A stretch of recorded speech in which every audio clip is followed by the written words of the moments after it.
Well, it is great to be in Erie, Pennsylvania. God bless you all.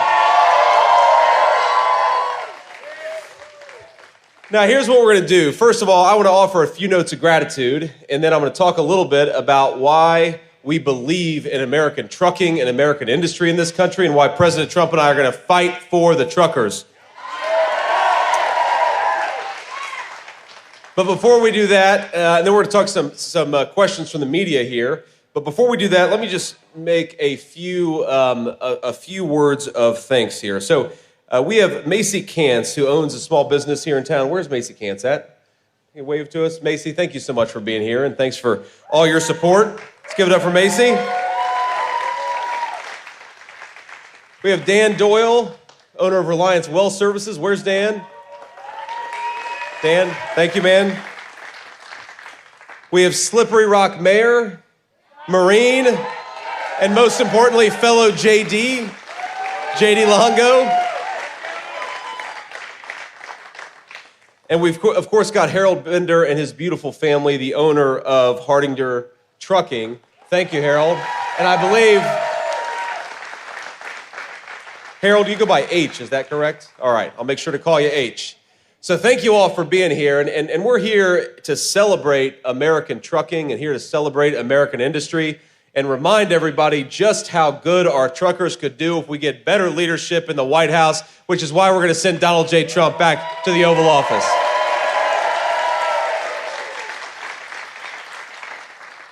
Now we're here, of course, in the great state of Pennsylvania, where, I don't know if you knew this, I just learned, 1 in 15 jobs in the state of Pennsylvania relies on the trucking industry. That's amazing. And yet we have a Vice President, Kamala Harris, who wants to be president, who thinks that our truckers, we ought to put them out of business, and that our truckers should all learn computer code. That's what Kamala Harris believes about the trucking industry. Because if we've learned anything about the last 3.5 years, I think it's that we have not enough truckers and way too many computer coders. Let's support the trucking industry in this country, Kamala, not put it out of business. And if anybody needs to get a new job and learn to code, it's Kamala Harris. Ain't that right? Let's throw out of office. So we have a different message, President Trump and I, we have a different message. Our truckers are irreplaceable, and we are going to fight for them every single day. And that's why we're here today, and that's why we're going to keep on doing stuff the right way. Now, here's the thing that I think it's important for those, all of you get this, but I think a lot for especially our friends in the press and those watching at home. Look, if you don't have American trucking, nothing works. How do you think the groceries get to the grocery stores? From American truckers. How do you think that the things that you buy at Target or any other store, how do they get there? They get there with American truckers. We do not have an economy unless American truckers are able to do what they do so well. And we have a president right now and a vice president, Kamala Harris, who wants to raise the price of diesel, raise the price of gasoline, and have every trucker in this country drive an electric vehicle, which doesn't make a whole lot of sense, ladies and gentlemen. Now, we have a lot in the state of Ohio. We have a lot of great trucking companies, just like you do here in the state of Pennsylvania. And I was meeting with some local truckers when I was in D.C. at my Senate office. This is probably 6 or so months ago. And what struck me is not just that they were frustrated by Kamala Harris's policies. What struck me is how little Kamala Harris knew about the business of trucking in this country. In fact, I guess one of them asked a senior administration official, they said, well, you guys want us to all drive electric trucks. That doesn't make any sense. And they said, no. We're going to get electric trucks to the point where they're the same price as a normal diesel truck. And so I guess these truckers asked Kamala Harris's officials, well, how much does an electric truck cost right now? And they said about $150,000. And all of you are laughing, but the reason you're laughing, to the friends of the media, is the reason they're laughing is an electric truck right now costs $400,000. If you force all these great truckers to buy electric trucks instead of the trucks they're currently using, you're going to make this inflation crisis way worse than it currently is? You think groceries are bad? Wait until Kamala Harris makes every American trucker drive an electric truck. You think car prices are bad? Wait until Kamala Harris makes everybody buy a Chinese-made electric vehicle. And you think housing prices are bad? Wait until Kamala Harris makes it impossible for our truckers to get construction materials to the house building site. Kamala Harris's policies are a disaster, ladies and gentlemen, not just for truckers, but for everybody who relies on them, which is everybody.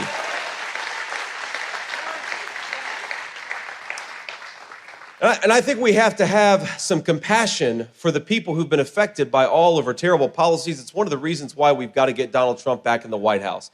Because every single day, hardworking Pennsylvanians, truckers, and everybody else, they're working harder and harder, but they're falling further behind. And let's just tick through some of the information here. In the state of Pennsylvania, you are $11,400 poorer than you were on average than when Donald Trump left office. What that means is you have to spend almost $12,000 to get the same stuff now that you could buy 3.5 years ago. Is that prosperity? No. Absolutely not. Under Kamala Harris's policies, in Pennsylvania, the average worker's wages have gone down by 6%. So people are working harder and harder. Things cost more at the grocery store. Things cost more everywhere. And our workers aren't getting the wage increases they need to keep up. Donald Trump has a different idea. Donald Trump thinks we ought to have more take-home pay. Donald Trump thinks that our truckers ought to be empowered to do their jobs, and Donald Trump thinks that Kamala Harris ought to get the hell out of the office and let somebody who knows what they're doing.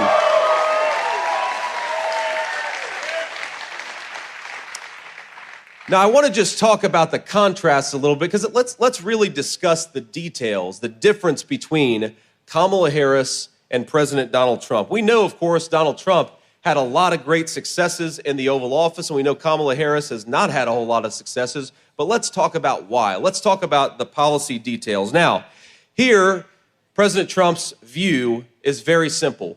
We're going to end this terrible affordability crisis, and we're going to increase take-home pay with 3 simple things. Number 1, we're going to stop 25 million illegal aliens coming into this country competing for wages against American workers.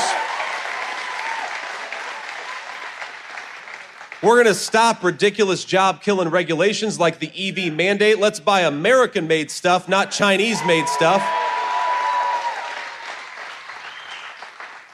And number 3, we are going to drill, baby, drill. We got plenty of energy right here in Pennsylvania. Let's get it out of the ground with Pennsylvania workers. Now, here's the other thing that Kamala Harris wants to do. Kamala Harris thinks that instead of deporting illegal immigrants, we should be giving them amnesties. Does that sound like a good idea? No. Kamala Harris thinks that instead of unleashing Pennsylvania energy workers, we ought to buy energy from Iran and every tin-pot dictator all over the world. Is that a good idea? And Kamala Harris thinks that instead of unleashing American energy and American creativity and American business, we ought to tax you guys more to send your money to communist China to buy electric vehicles. Is that a good idea?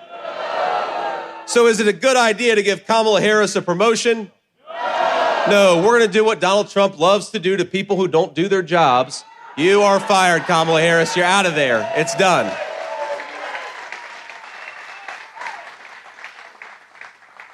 Now, the president actually just called me. I was sitting back there backstage, and the president called me, and he said, you know, the crazy thing is, JD, that Kamala Harris, she's pretending that she agrees with us on everything.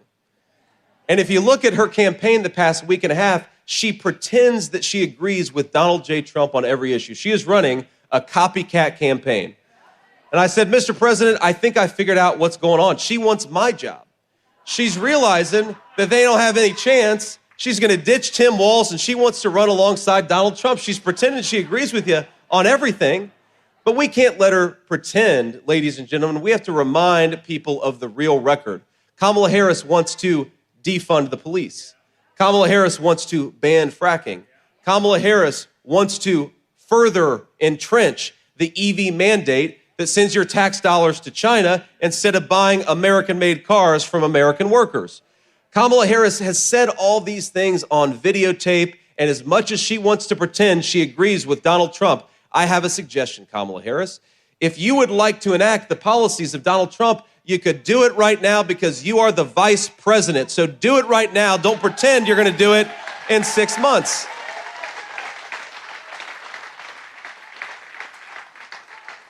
Now, I've been in politics for all of 2 years, and I've met some pretty shameless politicians, but I've never met anybody who, as the sitting vice president, could stand before a crowd and say, on day one, we're going to tackle the affordability crisis affecting American families. It's like, Kamala, day one was 1,300 days ago.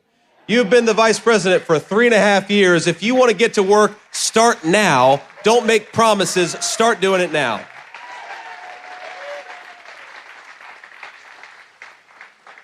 And here's the final big difference between Kamala Harris and Donald Trump. You know, I've been asked by the media, I've been attacked by the Harris campaign because I believe in a very simple principle, that our tax policy ought to reward American workers and American businesses, and I know Donald Trump agrees. So here is the contrast here.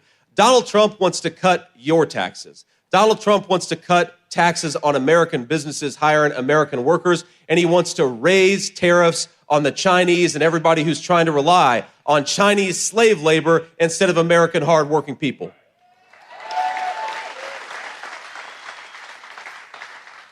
And Kamala Harris wants to raise your taxes and cut down on the tariffs that are making it harder for people to cheat and use Chinese labor instead of American workers. It's ridiculous. Why don't we make it easier to hire American and harder to rely on Chinese slave labor? That's the Donald Trump approach, and I know every single person here agrees with it.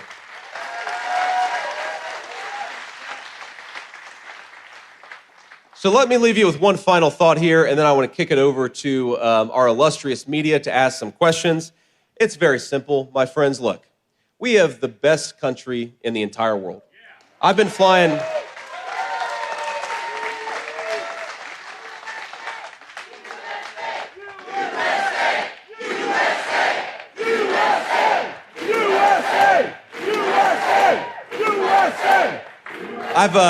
I've been flying all over the country, doing events like this all over the country with my beautiful wife. Isn't she lovely? Sorry to embarrass you, Usha, but you bring your wife to Erie, Pennsylvania, you got to embarrass her a little bit, right? And all I can think about when we fly into a new place or we drive to a new place is what a beautiful country this is. I'm a Buckeye, and yesterday I was in Big Rapids, Michigan, and it was hard to admit it, but Big Rapids, Michigan is a beautiful place. Erie, Pennsylvania is a beautiful place. We have got the best natural resources and the most beautiful countryside of any country on the face of the earth. And we've got something better than that. We've got the best history. We've got the best traditions. We have got the best workers right here in Pennsylvania. The only thing, thank you, the only thing that is broken about this country is its leadership. There is nothing that we cannot do as a people, nothing that we cannot do as a people. So let's send a message right here in Erie, Pennsylvania, all over the state of Pennsylvania, and all over the country. We are sick of the broken leadership of Kamala Harris. We're going to get a president who is equal to the challenge of this country and deserves to be the leader of its people. That's Donald J. Trump. And together, we're going to put him back in the White House. God bless you all. Thank you. And thank you for having me in Pennsylvania. Now, I know we have some reporters here. If you would, let's start with the local reporters. We'll have them ask some questions, then we'll kick it over to some national folks. Sir. Ma'am, I don't need a teleprompter. I've actually got thoughts in my head, unlike Kamala Harris.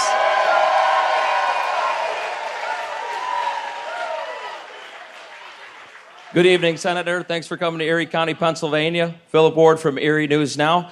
Senator, Phil's one of the good guys, right? Senator, how do you relate to Erie County voters, and what does a potential Trump-Vance administration mean for us locally? Yeah. Well, it's funny. Driving through Erie, Pennsylvania, I could not help but think how much this reminds me of my hometown in Middletown, Ohio, right? And this, of course, is a town with a proud manufacturing and proud steel-making tradition. By the way, why don't we keep American steel companies owned by America, right?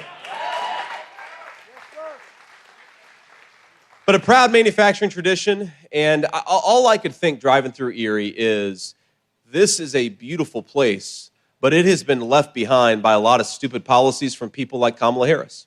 And let's be honest, it's not just Kamala Harris. There was a consensus in this country for 30 years that we didn't need to make our own stuff. And so now everything from a lot of the steel that we rely on to the drugs that we put in the bodies of our children, from ibuprofen to antibiotics, it's made by our adversaries instead of made by American workers. Wasn't that stupid? And the one person in politics in my lifetime who said, no more of this, we want to rely on Pennsylvania workers, was Donald J. Trump. And over 4 years of his leadership, we had a bigger boom for American manufacturing and American energy than we've seen. That benefits the people of Erie, Pennsylvania. We had rising take-home pay and rising wages under the leadership of Donald Trump, and we had a world that was at relative peace and calm. And now we've got a world at war in seemingly every continent. Who's going to fight those wars? I guarantee you, it's not going to be Kamala Harris's family. It's going to be the people right here from Erie, Pennsylvania. So we want peace, right? Peace and stability. But even bigger than that, we want an economy that employs good Pennsylvania workers to make things for people all over this country. And we want truckers to be empowered instead of throttled and to have their industry destroyed. It's very simple. And if we do that, we're going to make the lives of every single people in this room, every single person in this room, and all across the state of Pennsylvania better. And the final point that I make is, look, Rome wasn't built in a day and Rome wasn't burned down in a day. We had so much success for just 4 years of Donald Trump's leadership. I think we're going to have a hell of a lot more with 4 more years of Donald J. Trump.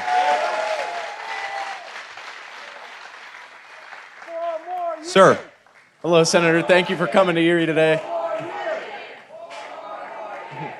I'm Tyler Gallagher. I'm with Jet 24 News here. Erie's kind of had a declining economy and population. How is the Trump administration going to directly help the hardworking people of Erie bring people back here and, create more jobs?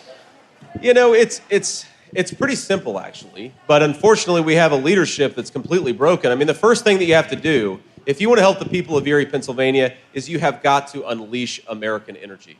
It'll make manufacturing cheaper. It'll make trucking cheaper. It'll help everybody. Look at it. It's not just our businesses. I remember growing up in Middletown, Ohio, and I grew up in a poor family, and I was raised by my grandmother. I remember the nights when it was really cold in the dead of winter, and money was a little tight, and we decided, well, we don't have enough to turn on the heater tonight. We're going to have to sit in front of a space heater or maybe just throw a bunch of blankets on. And that's what we're going to do. I happen to believe that if you work hard and play by the rules, this is the richest country in the world. You ought to be able to turn on the heater for your children. And unfortunately, Kamala Harris's policies mean less energy, less money in people's pockets, and a lot of people freezing on a cold winter night. I think it's a disgrace in the richest country in the world. We can do so much better with better leadership. The second thing you got to do is, look, I talked about Chinese slave labor earlier. One of the reasons why this community has been left behind by our leaders is we decided we were going to let companies make things using Chinese slave labor. And I happen to think we shouldn't expect Americans to compete with a bunch of Chinese slave laborers. We ought to expect American companies to hire American and build in the United States of America. And if you do more of that, you're going to bring more jobs to Erie, Pennsylvania. You're going to build the economic foundation of this place. You're going to have higher tax revenues to go into the schools and the public services. You build more things in America, and it lifts up the entire community of Erie, Pennsylvania, and that's what Donald Trump and I are going to fight for.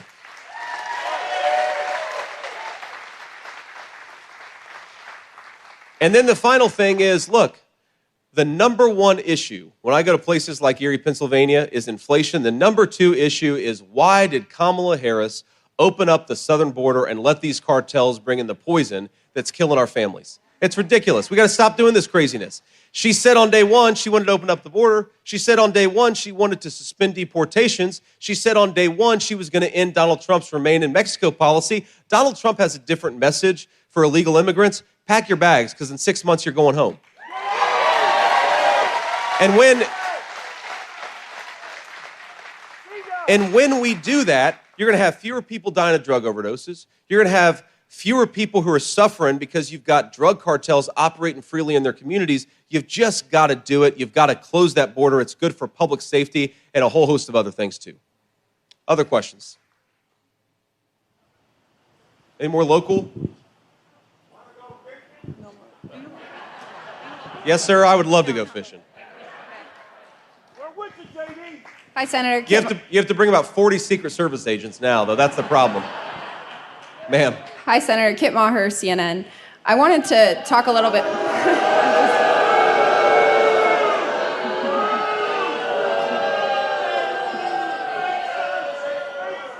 Thanks, Senator, for taking my question.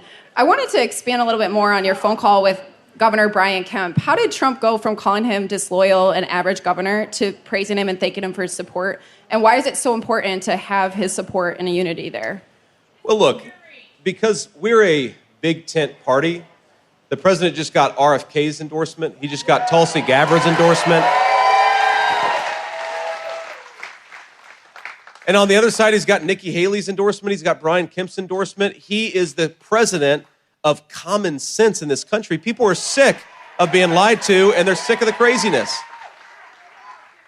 Now, look, the president has some personal disagreements with Brian Kemp, and Brian Kemp has some personal disagreements with the president, but they're both big enough to put the country over personal interests. And what they will both say is, and I think that people from across the political spectrum should take something from this, that Brian Kemp is willing to say, this country is so important, and we cannot let Kamala Harris become its president. And it's important that Donald Trump, despite the fact that he has disagreements with a number of people who have endorsed him, he's willing to say, we are the big tent party, we stand for common sense and sanity, and we've got to kick that insane politician named Kamala Harris out of the White House.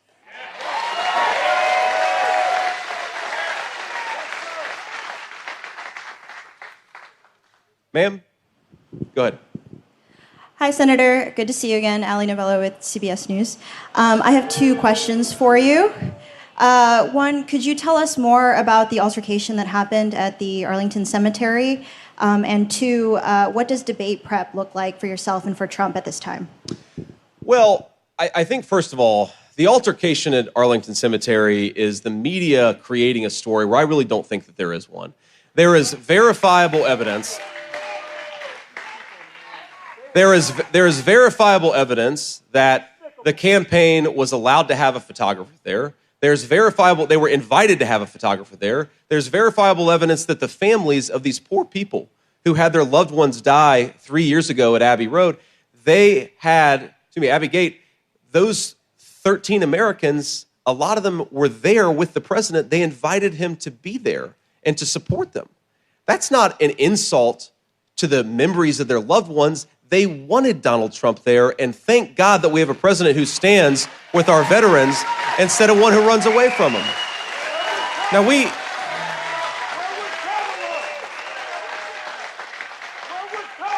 it is amazing to me that you have apparently somebody at Arlington Cemetery, some staff member, had a little disagreement with somebody, and the media has turned this into a national news story. You know what I think our veterans care a lot more about? That Kamala Harris's VP nominee lied about his military service. I think that our veterans care a lot more about that.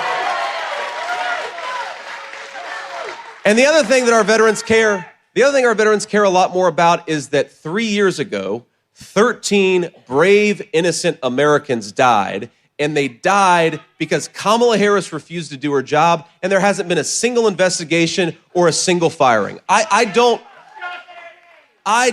Look, sometimes mistakes happen. That's just the nature of government, the nature of military service. But to have those 13 Americans lose their lives and not fire a single person is disgraceful. Kamala Harris is disgraceful. We're going to talk about a story out of those 13 brave, innocent Americans who lost their lives. It's that Kamala Harris is so asleep at the wheel that she won't even do an investigation into what happened, and she wants to yell at Donald Trump because he showed up. She can go to hell.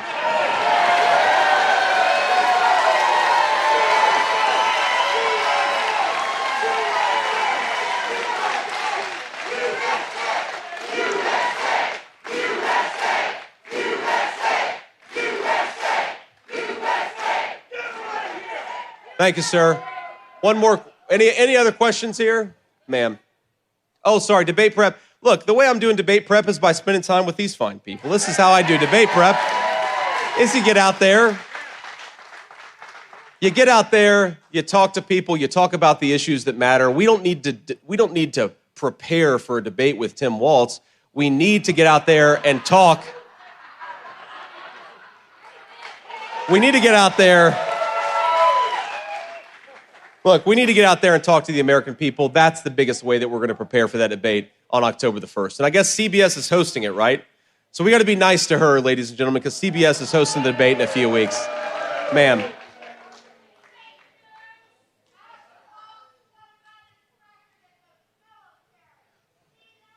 That's right.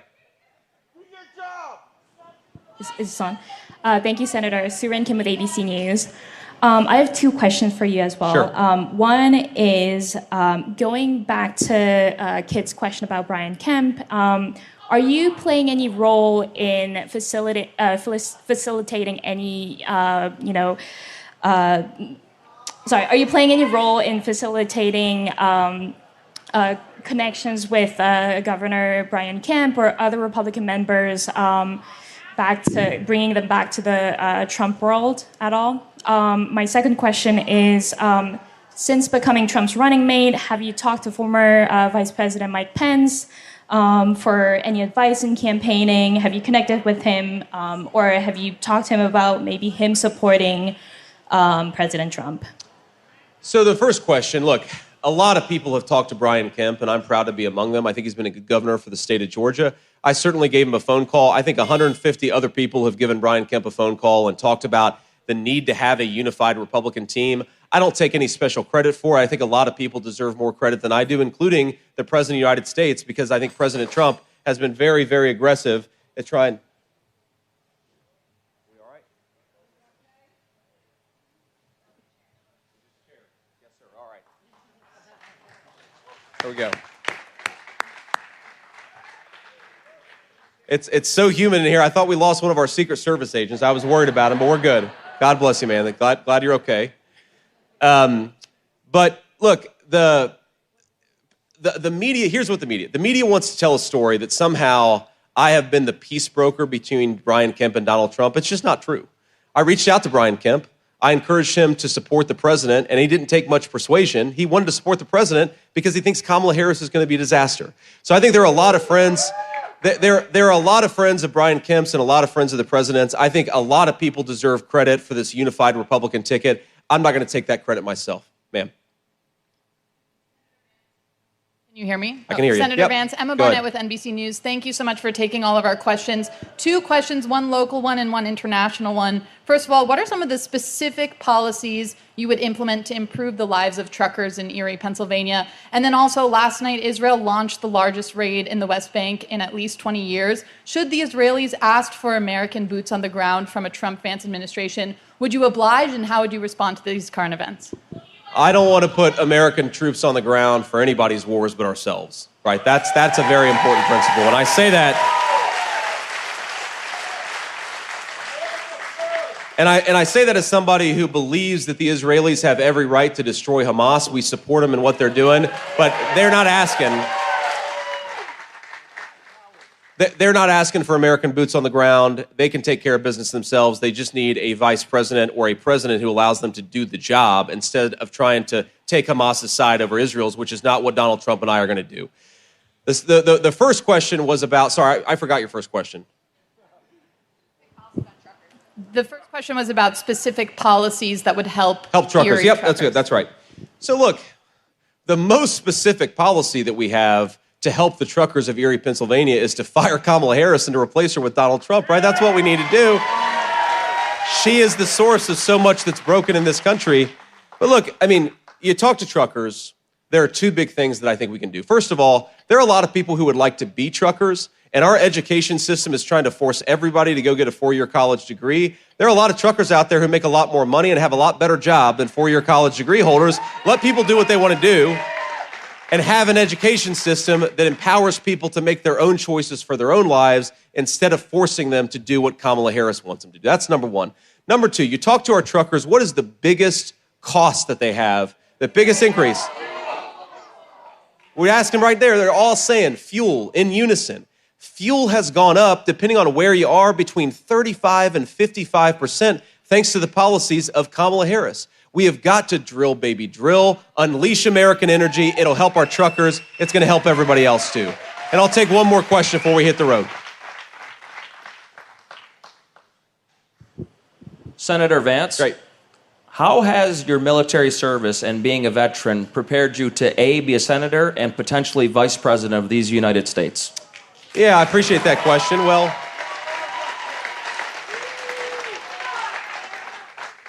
I am a United States Marine, and I'm proud of it, and I did what my country asked me to do. And I'd say the Marine Corps gave me two perspectives. Number one, what's great about the Marine Corps is whether you're a 19-year-old kid or a 23-year-old fresh out of college or a 45-year-old who's been in the Marine Corps for 25 years, the Marine Corps demands that you occupy positions of leadership. And it lets you make mistakes, and it teaches you how to improve from those mistakes. But the Marine Corps is the first taste I got of real leadership, and that's the most important quality in a vice president. You got to be able to lead people, okay? That's what the Marine Corps taught me. The second thing I'd say is it gives me a fresh perspective on the problems that a lot of our military families and a lot of our troops are facing. And one thing I learned in the Marine Corps is perhaps the most precious resource that we have in this country is the lives of our young people who put on the uniform and are willing to sacrifice it all for the United States of America. That is a precious, precious resource, a sacred. And it really is a sacred thing. I mean, you've got kids, some of the kids I served with in the Marine Corps, you had a guy, a Puerto Rican guy who grew up in poverty in the Bronx. I had a guy who grew up in a rich family in the suburbs of Maryland. We had my background. We had a kid who grew up from California. You meet people from all over this beautiful country, and they all are united by a common objective. And that's an amazing thing. That's really a sacred obligation that the president and the vice president has to take care of those people. And yes, sometimes you've got to send them to mess things up and fix the American people's business, but you only do it when you have to. And you treat that resource with care. And when, as Kamala Harris let happen, you let 13 people die because you screwed up and didn't do your job, you at least got to have an investigation and figure out what went wrong so you don't do it the next time. You got to respect the troops, and that's the number one thing I take from my time in the United States Marine Corps.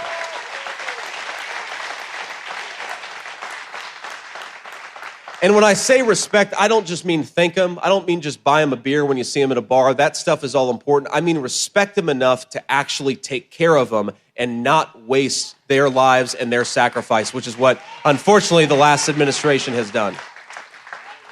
Now, let me just leave you with one final thought. We have to hit the road, and I'm sorry to have to leave because I've had a good time, and I hope you all have had some fun too. But you all in Pennsylvania are going to get sick of me over the next 2 months because I practically live here in the state of Pennsylvania because this is such an important state for us. Thank you, sir. I will. And we got to remember, the only way, think of all the powerful interests, the broken bureaucracy in this country, the people who've gotten rich shipping your jobs to China, they want Kamala Harris.